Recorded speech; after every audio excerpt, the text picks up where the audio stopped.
საქართველოს დამოუკიდებლობის დღესთან დაკავშირებით გორის სახელმწიფო უნივერსიტეტში სხვადასხვა ღონისძიებები მიმდინარეობს. საჯარო ლექცია სახელწოდებით საქართველოს პირველი რესპუბლიკის დაბადება 1918 წლის 26 მაისი სტუდენტებისთვის პროფესორმა ოთარ ჯანელიძემ წაიკითხა. ასევე სტუდენტებისთვის და სკოლის მოსწავლეებისთვის მიმდინარეობს ესეების კონკურსი თემაზე 26 მაისი გზა თავისუფლებისკენ.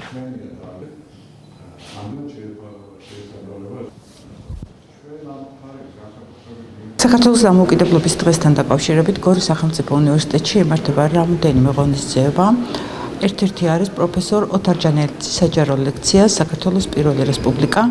ასევე მიმდინარეობს ესეების კონკურსი სტუდენტებისა და სკოლის მოსწავლეებისთვის თემაზე 26 მაისი გზა თავისუფლებისკენ. გორის სახელმწიფო უნივერსიტეტი უერთდება სახალხო დღესასწაულს და სხვადასხვა ტიპის ღონისძიებებით აღნიშნულ თარიღს. კონკურსის ყველა მონაწილეს უსურვებთ წარმატებას, საჯარო ლექციამ საკმაოდ წარმატებით ჩაიარა. გორის სახელმწიფო უნივერსიტეტის სტუდენტებისთვის დღეს ეწყობა საჯარო ლექცია, ეძღვნება საქართველოს დემოკრატიული რესპუბლიკას, რომლის 107 წლისთავი გუშინ აღინიშნა საქართველოში.